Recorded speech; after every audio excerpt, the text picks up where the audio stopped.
기도할 수 있는 파수꾼입니다. 파수꾼. 보좌를 움직여서 무엇을 할 것이냐면 재앙을 막는, 또 시대를 살리는 그 일을 하는 파수꾼이에요.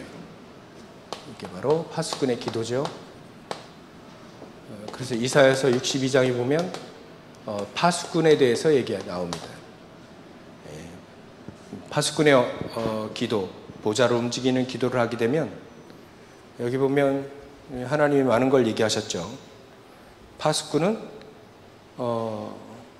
주야로 계속 잠잠하지 않는다.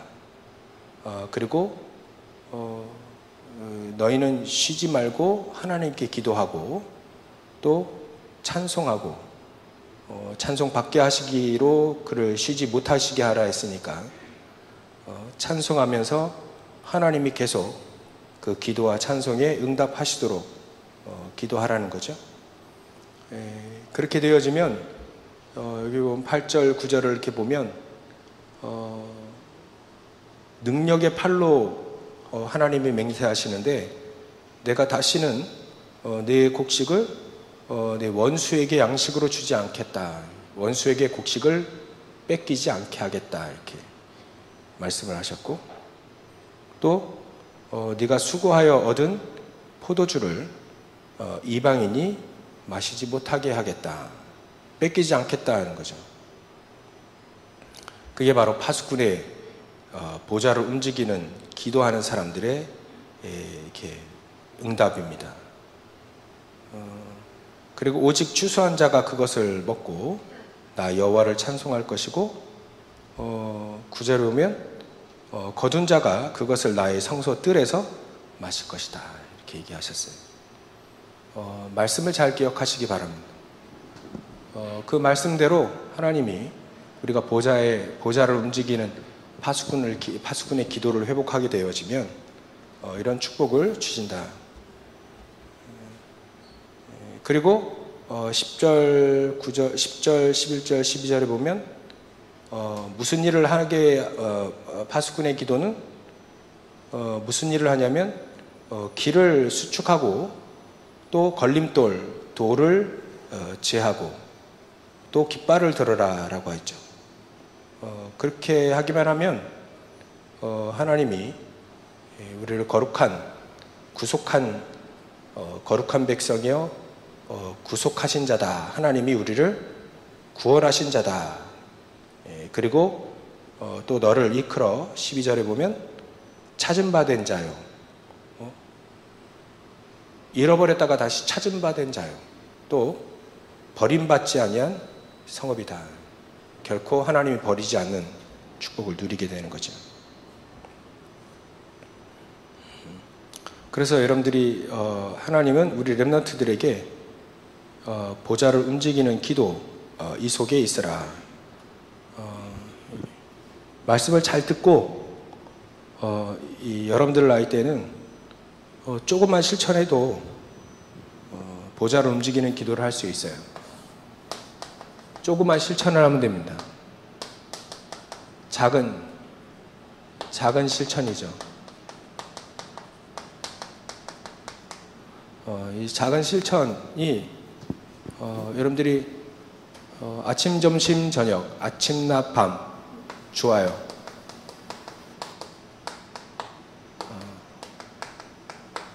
세 번의 시간을 여러분들이 이 보좌의 축복을 누리는 서밋 타임을 가지면 됩니다.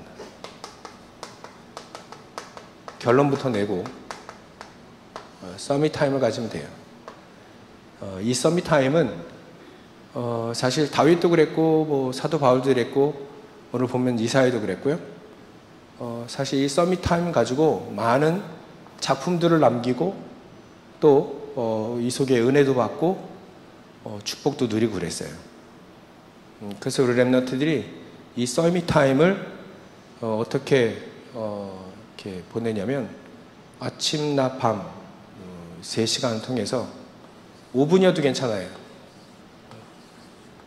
낮에는 점심 먹고 또 아침에 눈 뜨면 또 잠자기 전에 이때 서밋타임을 갖는 겁니다. 여러분들이 빈 곳을 채우는 거예요. 빈 곳을 채우는 시간입니다. 서밋타임. 영적으로도 하나님의 은혜 가운데 말씀을 딱 생각하고 항상 말씀이 우리 안에 우리 마음속에 말씀이 없으면 비어있게 돼요. 비어있으면 반드시 다른 것이 들어와서 자리를 잡아요. 그게 창세기 3장, 11장의 내용이죠. 학교에서 배우는 내용이 모두 창세기 3장, 6장, 11장의 내용이라고 보면 돼요. 하나님이 없다라고 하는 학문을 배우기 때문에 세상이 그렇게 돼 있으니까요. 그러니까 창세기 3장, 6장, 11장만 배운다라고 보면 돼요. 또 뉴스나 이렇게 방송에서 나오는 사람들 전부 다 그 사람들이 하는 행동과 그 사람들이 말하는 주장과 사상 모두 다 창세기 3장, 6장, 11장이라고 보면 돼요. 말씀이 여기 없으면 반드시 여러분들은 창세기 3장, 6장, 11장의 내용 가지고 살 수밖에 없어요. 그래서 비어있어요. 말씀이 없으면 비어있게 된다. 그럼 나중에 하나님 말씀 아닌 다른 것이 들어오게 되고 그것 가지고 평생 고생하게 돼요. 우리는 망하지 않기 때문에 고생만 해요. 이스라엘 민족이 비어있으니까 고생만 했어요. 고생만. 그래서 빈 곳을 채우는 시간 가지시라. 빈 곳, 비어있는 이것을 채우는 겁니다. 하나님의 말씀으로 채우는 거예요. 그 시간을 가지면 이게 바로 서밋타임이고 이게 바로 보좌의 축복을 누리는 가장 중요한 파수꾼의 기도 그 타임입니다. 이러다 보면 빈 곳을 채우다 보면 여기 보면 믿음도 계속 이렇게 성장해 나가고 이 속에 실력도 계속 쌓게 되는 거죠. 이 빈 곳은 마음, 신앙, 믿음뿐만 아니라 여러분들 실력도 비어 있기 때문에 이 시간에 여러분들이 제일 안 되는 거 하세요. 제일 안 되는 거. 서밋타임 이 시간에 제일 안 되는 거를 하나님께 기도하면서 준비하면 돼요. 빈 곳. 빈 곳을 채우는 시간이 바로 서밋타임이다. 보면 여기서 이 시간이 바로 보호자의 축복이 내 안에, 내 마음속, 내 마음의 중심에 보호자의 축복이 가득 채우는 시간이 바로 이 서밋타임이에요. 이렇게 했더니 렘넌트 7명이 저렇게 하니까 렘넌트 7명이 어떤 상황에 있든지 승리하게 되죠. 렘넌트 7명 특히 요셉 같은 경우에는 저렇게 했더니 39장 2절 하나님이 함께 하셔요. 함께 하시니까 형통한 자가 됐다. 형통할 수밖에 없죠. 그게 보호자의 축복이 요셉의 마음속에 가득 찬 거예요. 가득 차니까 빈 곳도 채워지고 보호자의 축복도 임하게 되고 그러니까 형통할 수밖에 없죠. 이게 바로 가장 어려운 노예로 있을 때에 요셉이 누렸던 축복입니다. 보호자의 축복을 내 안에 가득 채우게 하는 기도가 바로 보좌로 움직이는 기도죠.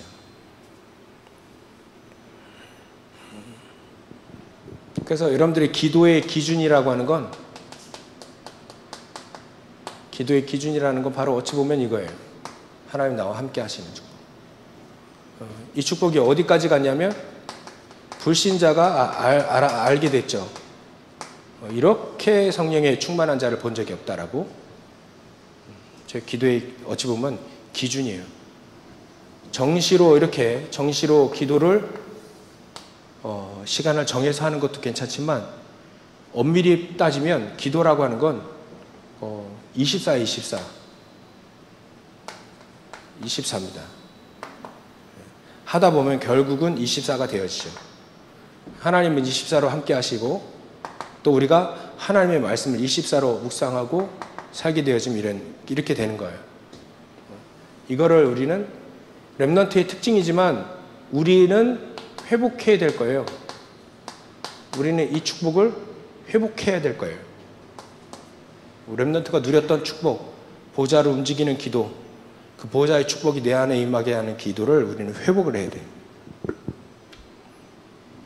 가장 큰 고난 속에 있었던 이스라엘 민족과 모세입니다. 가장 어려움이죠. 유아들이 다 살해되는 배경 속에서 가까스로 어떻게 언약 붙잡은 어머니를 통해서 살았어요? 근데도 입양가가 또 결국은 이 모세가 이렇게 살인죄를 짓고 도망자의 신세가 됐죠. 근데 가장 큰 고난이 모세를 보면 고난이라고 보지만 이 고난은 가장 큰 하나님의 준비의 시간이라는 거. 하나님의 준비의 시간. 커다란 출애굽을 준비하는 시간이죠. 고난을 고난으로만 볼 필요는 없습니다. 하나님은 놀라운 거를 준비하는 시간이 되니까. 그리고 사무엘 같은 경우에는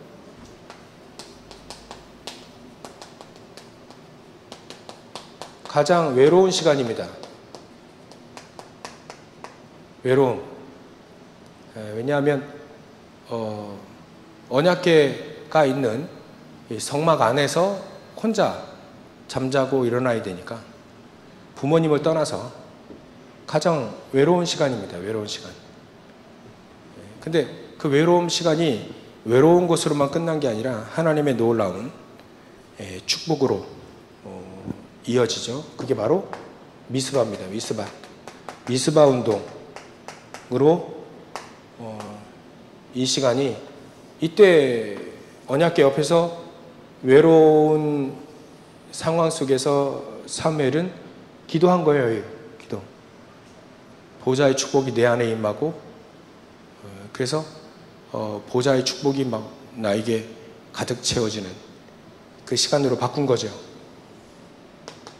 그러니까 하나님이 가장 중요한 미스바 운동으로 이 주역, 이 운동의 주역으로 사무엘을 쓰시잖아요. 그렇죠?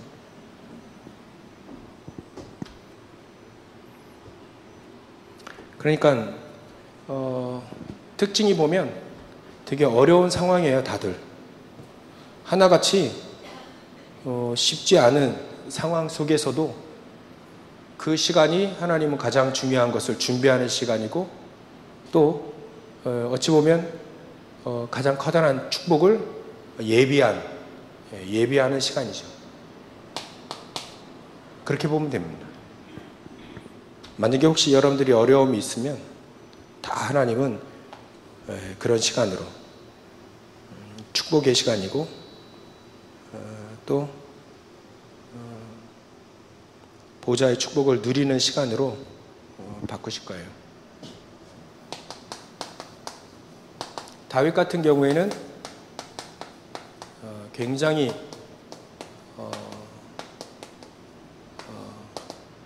목장에서도 혼자 있어야 되니까 되게 지루함이라고 표현했는데 지루함 속에 있는 근데 하나님은 이때 보좌의 축복을 누리게 하면서 사무엘상 16장 13절 하나님의 영에 감동된 이런 시간이죠. 똑같아요.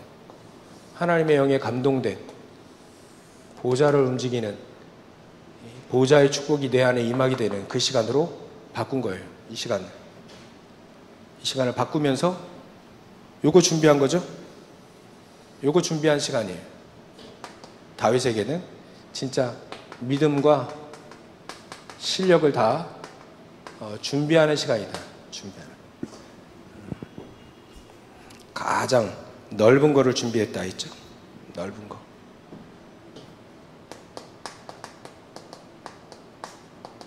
나중에 다윗을 통해서 하나님의 소원인 하나님의 전, 성전이 세워지게 되잖아요.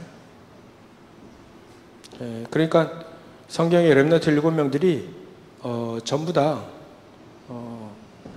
특징이 다 있어요. 이렇게 보좌를 움직이는 기도 속에 있었다는 거, 하나님의 놀라운 보좌의 축복을 알고 어려운 상황 속에서도 보좌의 축복을 누렸다는 거, 그게 특징이에요. 그것밖에 한 게 없는데 시대를 변화시키는 사람들로 전부 다 응답받았어요. 또 엘리사 같은 경우에는 가장 가치 없는 것으로 사람들이 알고 있었던 건데 가장 가치 있는 것으로 봤죠. 성령 충만인 거. 성령 충만이라고 하는 거는 그냥 어떤 사람에게는 구호일 뿐인데, 이 사람에게는 가장 다른 걸 다 포기하더라도 이것만큼은 놓치지 않겠다라고 하는 가장 최고의 가치로 여겨졌죠. 그래서 스승인 엘리야를 계속 따라다니면서 영감의 갑절을 구했던 겁니다. 믿음도 좋지만 이 엘리사가 상당히 믿음도 좋고 계산도 빠른 것 같아. 성령 충만 저거 하나면 사실 다 끝나거든. 형통하거든요. 성령 충만 이거면 형통하거든. 말 한마디 땅에 떨어지지 않는 거 보세요. 사무엘 같은 경우에 이 정도로 성령 충만했다. 하나님의 것으로 가득했고 하나님의 계획을 붙잡고 있으니까 그걸 얘기하는데 땅에 떨어질 리가 없죠. 하나님의 건데. 그러니까 엘리사 같은 경우는 가장 가치 있는 것으로 딱 여겼던 성령 충만, 그 보좌의 축복, 그것으로 결국은 이게 도단소 운동으로 싸우지 않고도 승리하는 어찌 보면 세상 삶의 어찌 보면 기준이 되어질 수 있는 도단소 운동, 이렇게 응답받은 거예요.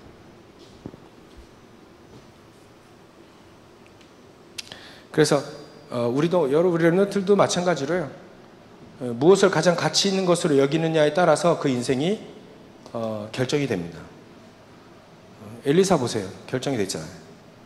이 사람에게는 우리가 말하는 예배, 우리가 늘 하는 기도, 우리가 늘 하는 복음, 정말 하나님 중요한 성전, 237의 성전, 또 거기에 헌금, 이런 것들을 가장 가치 있게 여겼던 거예요.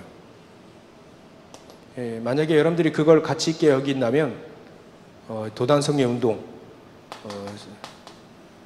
싸우지 않고도 승리하는 놀라운 축복들을 다 렘넌트 7명처럼 다 누린 것처럼 여러분들이 누릴 수 있습니다. 그리고 이사야서 같은 경우에는 오늘같이 62장도 있지만 60장도 있고 이사야서 전체를 보면 이사야를 통해서 하나님은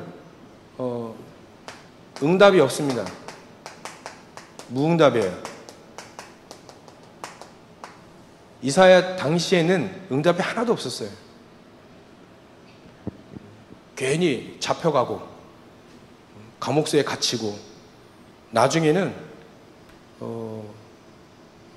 목사님 알기로는 히스기야 왕의 아들이 므낫세 왕인데 이 아주 악한 왕이 됐어요. 히스기야 왕은 하나님의 사람인데 그 아들은 완전히 복음 반대되는 일만 했어요. 그 이사야 선지자를 톱으로 쓸어서 죽였어요. 그 정도로 아무 응답이 없고 결국 톱에 쓸려서 죽었지만, 이사야는 그래 죽었지만 무응답인데 이 메시지를 붙잡고 응답받은 사람들이 막 계속 나오는 거예요. 바벨론에. 특히 다니엘 같은 경우에는 이 이사야의 메시지를 붙잡고 뜻을 정합니다. 그러니까 바벨론을 막 뒤질 거예요.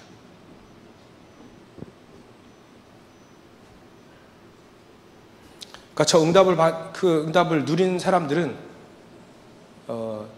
이사야는 무응답이었던 것으로 보이지만 이후에는 이 메시지를 붙잡은 다니엘과 세 친구, 에스더 뭐 이런 사람들은 어마어마한 응답을 받는 거예요. 어마어마한 응답. 바벨론을 막 뒤집는 현장과 시대를 막 뒤집는 그 응답으로 이어졌다. 그러니까 응답이 없어도 상관이 없어요. 전부 다 놀라운 응답으로 나중에 열매를 맺을 거니까. 나중에는 사도 바울 같은 경우에는 미리 응답 받았어요. 미리 응답 받으니까 사도행전 13장 1절부터 4절에 선교사로 파송되기 전에 미리 응답을 다 받고 선교사로 나간 거예요. 신장 6절부터 10절에도 마찬가지로 응답이 없는데 미리 들어와서 응답을 받고 유럽으로 넘어가게 되죠. 또 로마를 가기 전에도 두란노에서 미리 응답을 받고 갑니다. 그래서 사도 바울 같은 경우에는 보좌로 움직이는 기도를 하게 되니까 이런 순간에도 금식하며 또 한밤중에 또 계속 집중적으로 기도하면서 미리 응답을 받았어요. 미리 응답. 사도 바울 같은 경우에. 그러니까 미리 응답도 주신다. 보좌의 축복을 누리는 기도 속에 있으면 싸우지 않고도 승리한다. 응답이 없어도 나중에 엄청난 응답으로 바뀐다. 가장 중요한 것을 준비하는 시간으로 하나님은 바꾸신다. 가장 형통한 시간으로 하나님은 보좌의 축복을 누리게 하는 그 기도 속에 있게 하신다는 거죠. 그게 바로 특징입니다. 우리가 회복해야 될 특징이기도 하고요. 그러니까 우리 렘넌트들은 어떤 상황이 있어도 상관이 없습니다. 렘넌트 대회 때 주신 것처럼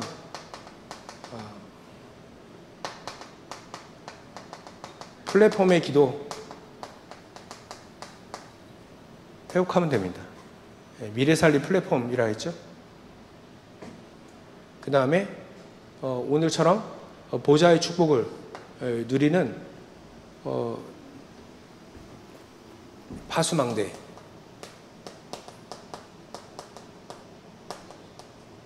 파수망대의 기도,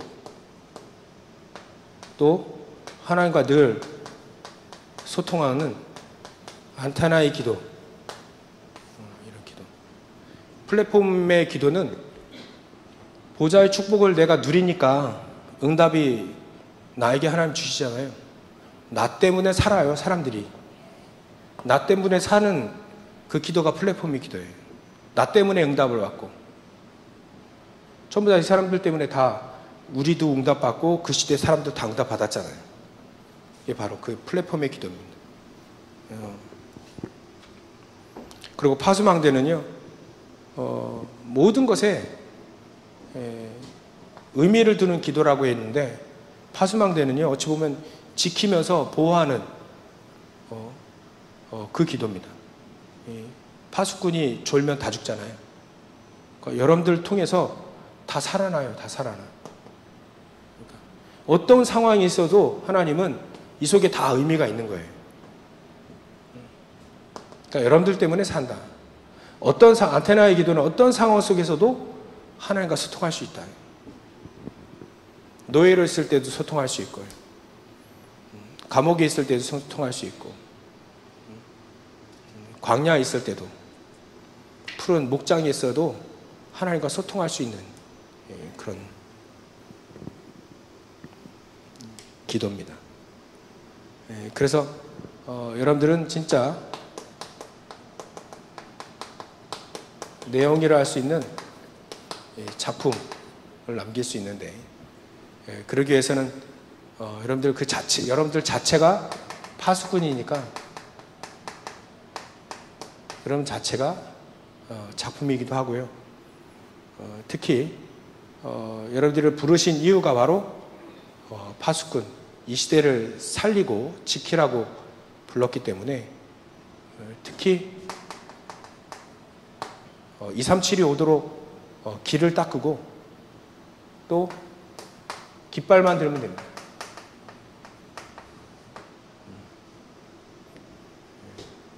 만민이 이 깃발을 보고 닦인 길을 통해서 만민이 237이 여러분 통해서 오게 될 거예요.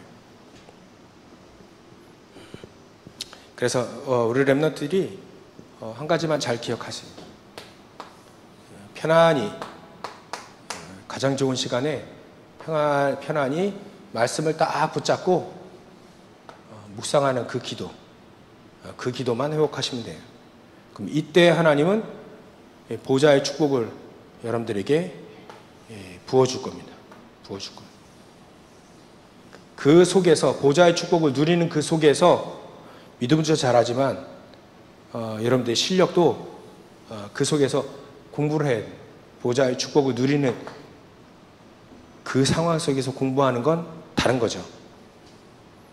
그 공부는 이렇게 됩니다. 이렇게 렘넌트 7명처럼 이렇게 돼요. 여러분들의 학업은 이 사람들의 업이 된 거예요. 업이 이렇게 되어집니다. 여러분들의 학업이 저렇게 누리는 사람 별로 없었어요.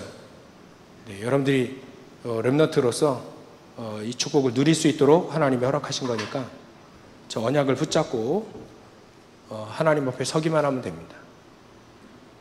여러분들 상구상기도 아죠? 오늘도 393 기도 저거를 한번 예배를 드리고 나서 393 기도를 한번 써보세요. 분방고 공부 시간이라든지 그때 한번 써보기도 하고. 그래서 여러분들이 이 시간만 놓치지 않으면 393 보좌의 축복을 누리는 이 시간만 놓치지 않으면 반드시 응답이 없는 것처럼 보여도 또 다른 사람은 미련하다고 하는데 가장 중요한 응답을 받는 이런 렘넌트 7명들의 삶을 그대로 따라가게 되어 있습니다. 이렇게 해서 승리하시기를 주의로 축원합니다. 기도하겠습니다. 하나님께 영광을 돌립니다. 주님께서 우리 렘넌트를 파수꾼으로 세우셨사오니 우리 렘넌트를 통해서 237이 살아나고 또 시대를 살리는 렘넌트 7명들의 응답을 부어주시고 그리하여서 우리 렘넌트를 때문에 현장이 살아나는 시대를 살아나는 그 축복을 온전히 누릴 수 있도록 역사해 주시옵소서. 거룩하신 예수님의 이름으로 기도를 옵나이다. 아멘.